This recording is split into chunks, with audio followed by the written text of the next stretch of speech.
Namaskar. How are you? How is Pragraj?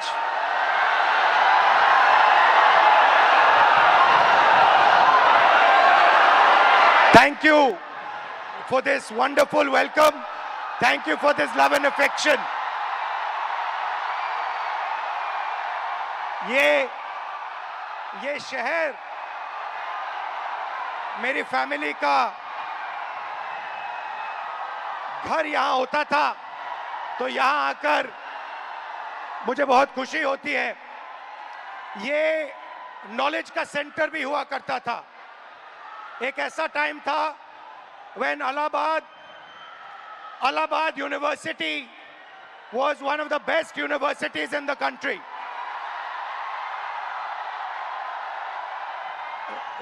This evening, आज शाम मैं आपसे दर्द, डेटा और दौलत की बात करना चाहता हूं। आपका दर्द, आपका डेटा, मगर आपका धन नहीं, जो आपका होना चाहिए, उनका धन। इन तीन चीजों के बारे में मैं आपसे बात करना चाहता हूं। ये आप हो, आप भारत की शक्ति हो, भारत की शान हो, भारत की स्ट्रेंथ हो। और जब मैं कहता हूं आप भारत की शक्ति हो, भारत की स्ट्रेंथ हो, मैं भीड़ की बात नहीं कर रहा हूं। मैं हर हिंदुस्तान के नागरिक, हर यूथ की बात कर रहा हूं, इंडिविजुअल्स की बात कर रहा हूं। आप सब में इंटेलिजेंस है, इमेजिनेशन है, कैपेसिटी है, और अगर ये देश आगे बढ़ेगा तो आपके बल पे, आपकी स्ट्रेंथ पे इस देश का फ्यूचर बनेगा। हिंदुस्तान के पास सबसे बड़ा, दुनिया में सबसे बड़ा यूथ का पॉपुलेशन है। 40 करोड़ युवा, आप जैसे युवा, एनर्जेटिक युवा इस देश में रहते हैं। ये इस देश की स्ट्रेंथ है। चाइना की बात होती है, अमेरिका की बात होती है, रशिया की बात होती है, इंडिया के यूथ के सामने, इंडिया के यूथ पोटेंशियल के सामने ये सब लोग कुछ नहीं है। 21वीं सदी में एक और चीज हुई है। 21वीं सदी में अगर देश प्रगति करता है तो दो चीजों के बल पे करता है।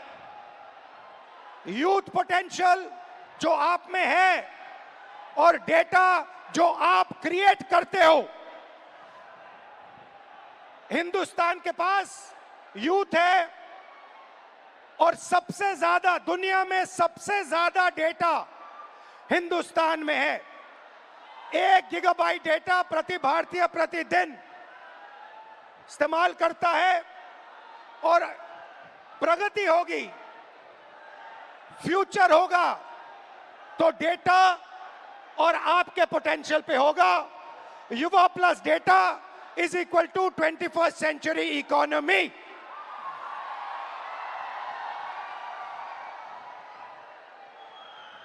ब्रदर्स एंड सिस्टर्स, मीडिया में एआई की बात होती है। Everybody speaks about AI, but I want to make one thing very clear, and ये आपको समझना चाहिए। आपके डेटा के बिना एआई का कोई मतलब नहीं है।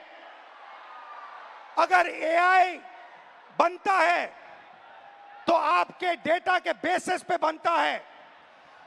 20वीं सदी में पेट्रोल और पेट्रोल इंजन देश को बनाता था।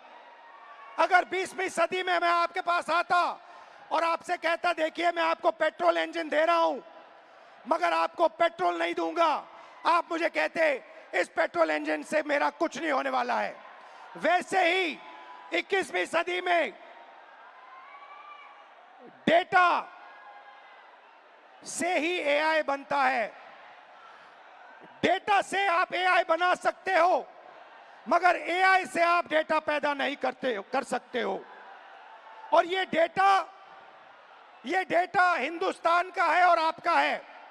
आप इसको क्रिएट करते हो, ये आप बनाते हो, ये आपका इमेजिनेशन है, ये हिंदुस्तान की पूंजी है, स्ट्रेंथ है, एसेट है।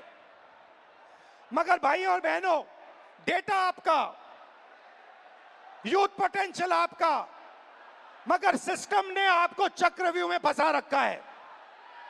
ये आप देखिए, आपको चक्रव्यूह में फंसा रखा है। भविष्य की बात करें,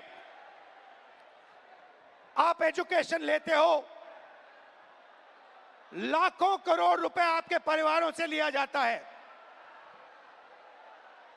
इंजीनियरिंग, मेडिकल, पोस्ट ग्रेजुएट, जो भी आप पढ़ाई करते हो, आपके परिवारों से, आपके जेब से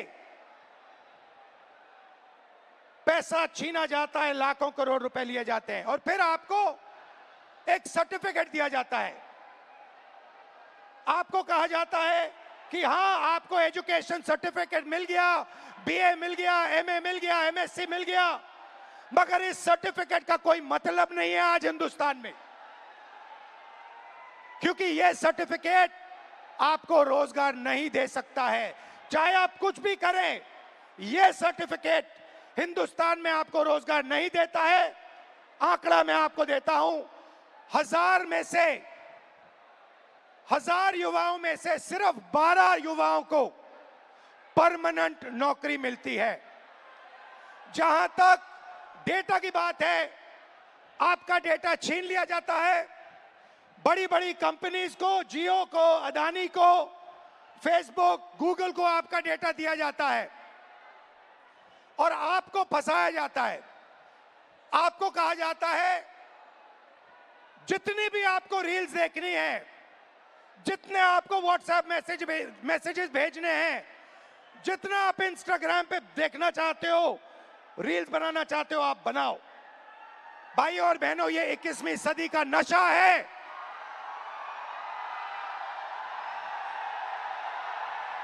ये 21वीं सदी का नशा है।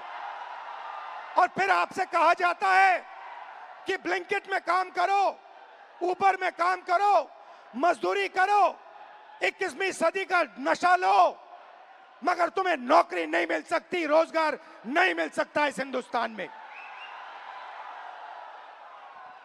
आइए एक युवा की आवाज सुने। ये जो बोलेंगे, ये आप सबके दिल में है। ये जो सवाल उठा रहे हैं, हिंदुस्तान का हर एक युवा यही सवाल पूछ रहा है, उठा रहा है। होता हम भी सीट खरीद लेते।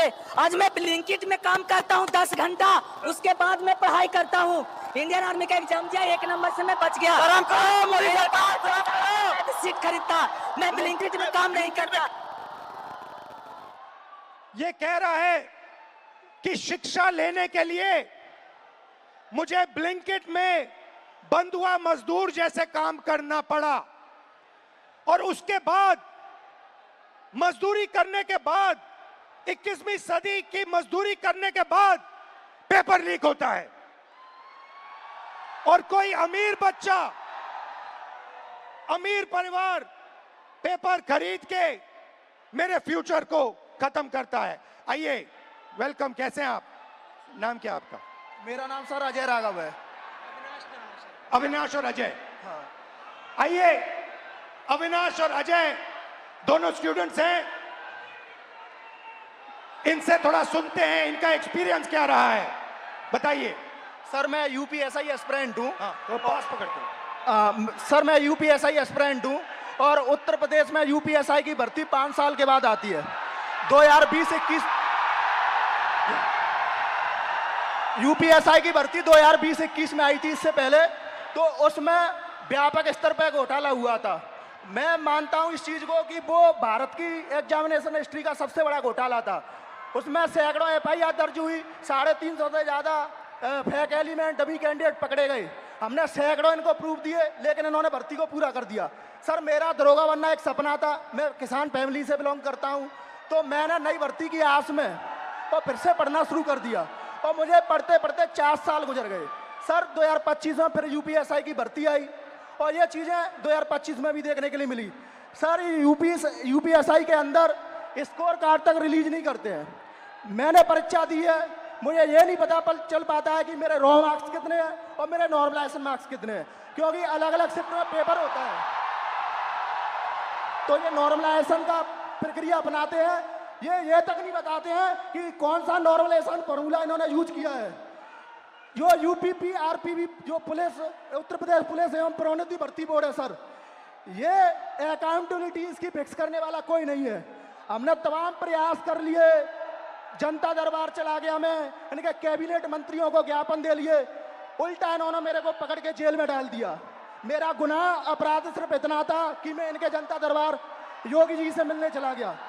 सर ये नॉर्मलाइजेशन का फॉर्मूला नहीं बताते हैं, ये खुद तय करते हैं कि किस अभ्यर्थी के मतलब मार्क्स बढ़ा करके अंदर लेना है और किस अभ्यर्थी को बाहर करना है। ये उत्तर प्रदेश पुलिस का भर्ती बोर्ड तय करता है।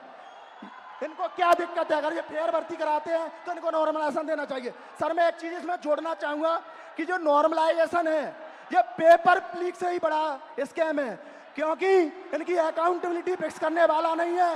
ये नॉर्मलाइजेशन फॉर्मूला जारी नहीं करते हैं, ये शिफ्ट वाइज नॉर्मलाइजेशन डेटा नहीं देते हैं, इनको खुली छूट मिली हुई है।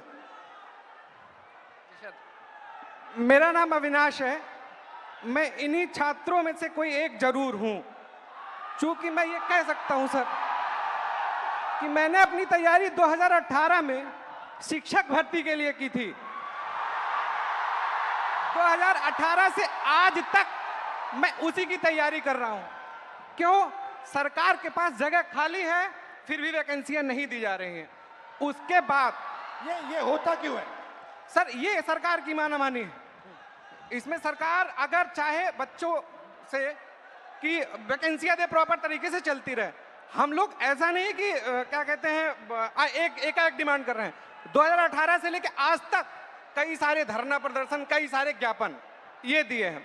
उसके बाद दूसरा मुद्दा ये कि 2022 से ही मैं यूपी पेट की तैयारी यूपी SSS आयोग से करता हूं। यूपी SSS आयोग 2022 से मैं तैयारी कर रहा हूं, और उसकी भर्तियां आज भी ऑन रिकॉर्ड में बात कर रहा हूं कि कम से कम 9 से 10 वैकेंसियां आज तक क्लियर नहीं हुई है, और उसमें से बहुत सारी वैकेंसियां जिसके लिए हम लोगों ने लाठी खाई, ज्ञापन दिया, लोगों से जाके मिले कि हमारी दर्द, हमारे दुख को समझा जाए, लेकिन आज तक सरकार के कान में ये बात पहुंची नहीं है। इसमें से बहुत सारे ऐसे हमारे भाई बहन हैं जो उस चीज से पीड़ा में ग्रसित हैं। और बताइए। और सर ये है कि देखिए, हमारी कुछ मांगे हैं, आपसे भी है, सरकार से भी है, कि ये जो जितनी वैकेंसियां हैं उसका एक प्रॉपर कैलेंडर तैयार कर दें। आप चुनाव कराते हैं, 3 महीने में रिजल्ट देते हैं, आप हमारा रिजल्ट 5 साल में नहीं दे पा रहे हैं, पहली चीज। दूसरी चीज, हमारी वैकेंसियों का यूपी SSS स्पेशली कोई स्कोर कार्ड नहीं जारी करता है मेंस का। अगर उनको कुछ भी करना होगा वो रोल नंबर दे देंगे। मतलब अकाउंटेबिलिटी और ट्रांसपेरेंसी होनी चाहिए। जी एग्जैक्टली यही चीज है। आपने लाखों रुपए लगाए होंगे पढ़ाई में। जी सर, 2018 से आज तक। हाँ जी। और आपका एक्सपेक्टेशन था कि इस पैसे से, शिक्षा से आप आगे बढ़ पाओगे। जी सर एग्जैक्टली। अब आपको क्या लग रहा है? अब क्या आपका प्लान क्या है? सर अब प्लान ये है कि हम भर्तियों का इंतजार करते हैं, क्या पता अगली पंचवर्षीय भी बीत जाए, इसकी भी कोई श्योरिटी नहीं है। और फिर 3-4 बार एग्जाम करते हो, बीच में पेपर लीक हो जाता है। सर ये इशू तो बहुत सारे हैं। अभी एक यूपी PSC का था, RO का, मैं खुद उसका अभ्यर्थी था। एक बार पेपर हुआ, दोबारा पेपर लीक हो गया था, फिर उसके बाद दोबारा हुआ वो पेपर। लेकिन वो जो हमारा टाइम गया वो हमें कौन देगा? बिल्कुल, जो हमारा टाइम गया, हमारा पैसा। जब आपका पेपर लीक हुआ, आपको क्या फीलिंग आई? अंदर क्या लगा आपको, यार ये क्या हुआ, क्या करें, क्या? मतलब ये होता है ना सर, कभी कभी एग्जैक्टली मैं बता रहा हूँ, उस 10 बाई 10 के कमरे में कभी आप बैठ के सोचिए कि अगर हमारा पेपर लीक हो गया, हम किससे बात करें अपनी, किसको अपना मुंह दिखाएं कि यार अब मेरा इस बार नहीं हुआ, पेपर लीक हो गया, मैं किससे जाके कहूँ? और सालों आपने मेहनत की, घंटों आपने मेहनत की और 1 सेकंड में पूरा खत्म हो जी जाता है। सर, एग्जैक्टली यही चीजें होती हैं। और ये जो दुख दर्द है, ये मैं नहीं हूं, ये इसमें ये से सब है। लगभग जितने लाखों खड़े करोड़ों युवा हैं, हैं। सब लाखों करोड़ों युवा हैं सर। आप हिंदुस्तान के शिक्षा के सिस्टम में बिलीव करते हो? सर प्रेजेंट टाइम में तो बिलीव हमारा नहीं है। नहीं है। नहीं है, एग्जैक्टली नहीं है। रीजन, अगर आज 2018 से मैं अब बेरोजगार टहल रहा हूं, कोई स्किल हमें दे दिए होते 2018-17 में, तो मैं कहीं प्राइवेट, फिर सेकेंडरी, इस प्रयागराज में या इस आसपास के इलाकों में हमें कोई ऐसा इशू नहीं है, ऐसे कोई मतलब रिसोर्सेज नहीं है कि मैं प्राइवेट काम कर सकूं, और काम करूं तो वो डेली वेजेस के हिसाब से बहुत कम हो जाएगा। ये आपका क्या है? ये टैटू क्या है? मेरा नाम है अच्छा, अविनाश। आपका नाम है, ठीक है। Thank you Avinash. और कुछ कहना चाहते हो? सर, उत्तर प्रदेश में ये पेपर लीक लगातार चल रहे हैं। जब से माननीय योगी आदित्यनाथ जी सरकार में आए हैं, तब से मैं उंगलियों पे गिना सकता हूं सर। 2017 दरोगा भर्ती पेपर लीक, उसके बाद यूपी कांस्टेबल 2018 पेपर लीक, उसके बाद 2020-21 की यूपीएसआई भर्ती पेपर लीक, और 2022 का लेखपाल भर्ती पेपर लीक, और 2023 में आरओ एआरओ वो भी पेपर लीक, 2023 का कांस्टेबल भर्ती पेपर लीक, और ये स्कोर कार्ड नॉर्मलाइजेशन की धांधली वर्तमान में चल रही है। सर, मैं इन्हीं शब्दों के साथ आपका बहुत बहुत धन्यवाद करना चाहता हूं कि आप यूथ की आवाज़ उठा रहे हैं लगातार, और मैं सर आपसे आशा की उम्मीद के साथ देख रहा हूं, आप इसी तरह हम यूथों की आवाज़ उठाते रहिए। हम आपके साथ पूरी तरीके से, ये जितना भी यहाँ पर स्टूडेंट दिख रहा है, ये सब आपके साथ है, सिर्फ आपके लिए आया है सर। Thank you. तो आपने सुनी उत्तर प्रदेश के स्टूडेंट्स की आवाज। अब प्रॉब्लम क्या है मैं आपको बताता हूं।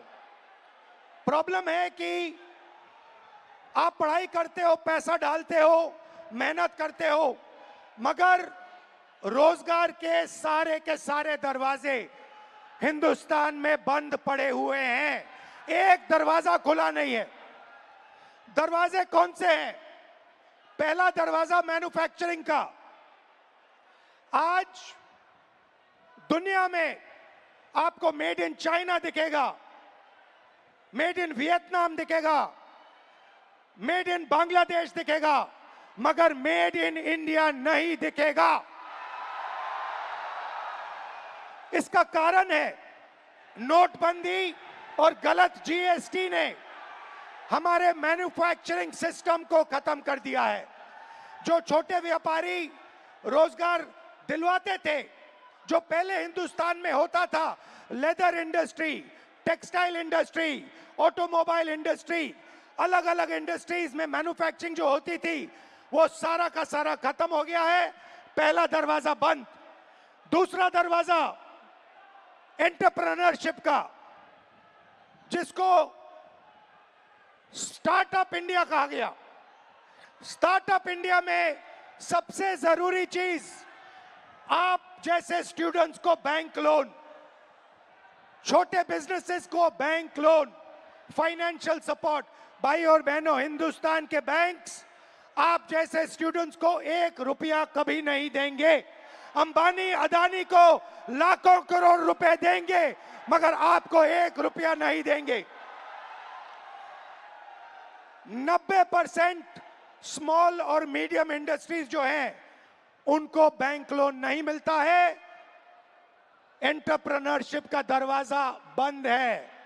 तीसरा दरवाजा, जिसको हम कहते हैं सरकारी नौकरी का, जिसमें आप पेपर लीक का सामना करते हो, उस दरवाजे में भाइयों और बहनों 150 में से एक युवा निकलता है। अगर 150 युवा एग्जाम लेते हैं, सरकारी नौकरी ढूंढते हैं, एक युवा उसमें से निकलता है। पब्लिक सेक्टर, जो पहले 10 साल पहले 14 लाख युवाओं को यह रोजगार देता था, भाइयों और बहनों, पब्लिक सेक्टर को प्राइवेटाइज कर दिया गया है। पब्लिक स्कूल्स बंद कर दिए, पब्लिक अस्पताल बंद कर दिए, नवरत्ना उठा के बेच दिए, बीएसएनएल बेच दिया, ऐसी कंपनियां बेच दी, पोर्ट्स, एयरपोर्ट्स, सारा का सारा अदानी जी को पकड़ा दिया। इसीलिए पब्लिक सेक्टर बंद है, और आखिरी होप जो आपका था, corporate jobs, IT, back office, transcription, software, जिसमें पहले हिंदुस्तान के युवाओं को रोजगार मिलता था, वो दरवाजा भी भाइयों और बहनों आपके डेटा का प्रयोग करके एआई से ये भी दरवाजा बंद किया जा रहा है। तो सच्चाई है कि पांचों दरवाजे आपके लिए बंद हैं, और इसीलिए आपको भयंकर दर्द हो रहा है। भाइयों और बहनों, मैं सिस्टम की बात कर रहा हूं। ये सिस्टम क्या है और ये सिस्टम को कौन चलाता है?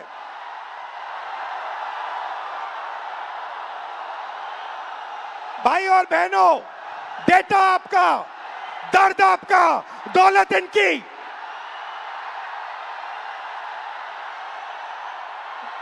दर्द आपका, डेटा आपका, दौलत इनकी। ये सिस्टम है। अंबेडकर जी ने कहा था सोशल, पॉलिटिकल, इकोनॉमिक। ये देखिए, ये है इकोनॉमिक, पैसा, अदानी।